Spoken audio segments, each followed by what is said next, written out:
xibaar yu wér te wóor ca tàng ba abonnez-vous pour ngeen di mën di jot suñuy vidéo. jërë ngeen jëf ci ànd gi ak ñun ci chaîne bii di Buzz 221 HD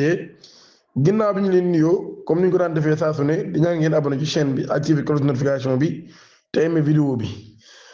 dañ koy commencé ci mbirum Ami Collé Dieng mi nga xam ne day doomam daal nay alerté ci situation bu critique di xam leen nag daal yaayam dafa wax ci boppam ni day dee. situation bu waykat bii di Ami Collé moom mii day daal di nekk situation kon bu préoccupant par ses proches ki nga xam ne moo doonoon jabaram jëkkëram di njaw ak doomam bii di Yatma day daan nañuy tirer la sonnette d'alarme daal di woote am mobilisation des bonnes volontaires ak intervention des autorités. bu ñu sukkandikoo ci ñoom nag daal artiste bi nekk koo xam ne ko active la ci réseau social bi TikTok daan na présenté nag ay signes d'instabilité lors de ses récentes apparitions publiques malgré une tentative de prise en charge par des personnes de bonne volonté nag état de santé nag daal loolu mi ngi gën di dégradé wu. Face à cette rechute qu'il qualifie de grave ses proches yi boobu nag daal nañuy dakkal seen nopp daal di àddu ci boobu yi leen mbir loolu nag daal doomam kon tax muy wax naan moom ci boobu nday xam ne nag daal dafay dee loolu yi mu ko xamle ci benn vidéo. dañu dem ci benn mbir commissariat d'arrondissement de Malika daan nay procédé ci interpellation benn waay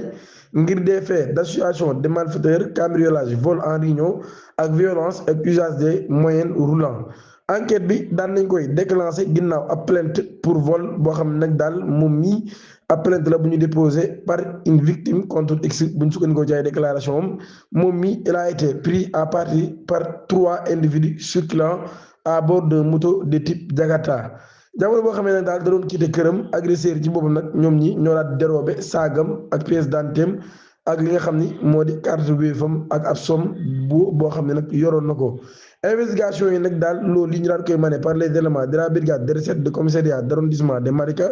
daan nay tax ko ñaar localiser identifier kenn ci ñi nga xam ne moo bokk ci mbir moomee ginnaaw ba ñu daan ko interpellé ci këram la perquisition effectuée à sa présence daan nay tax ko ñaar fay fekk ab véritable arsenal ak ab important lot de marchandises d'origine frauduleuse ab machette ab marteau ak pied de biche obcets destinés au forçage ak li nga xam ne daal di jóge kon ci ab lot de maillots de football sous-vêtements chaussettes crème de défrisante lait de corps et vêtements divers câbles électroniques matériel de soudeur perceuse machine de moulage batterie de véhicules outils de travail divers ab téléviseur ab ordinateur portable 2 baffles ak ab caméra avec câblage. La nature des objets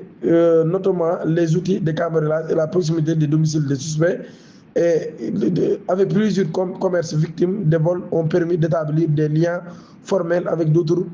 procédures en cours. Un commerçant local victime d'un vol récent daan na identifié nag daal à partir des objets saisis comme étant sa propriété beneen victime dont la boutique est située à Malika Montagne daan na présenté wu nag moom mi nag daal di xam ni câble électronique boobee nag daal matériel am la ak yeneen yoo xam ne kon daan nañ ko fay teg loxo di ñaan ngeen abonné activé cloche de notification bi te aimé vidéo bi jërë ngeen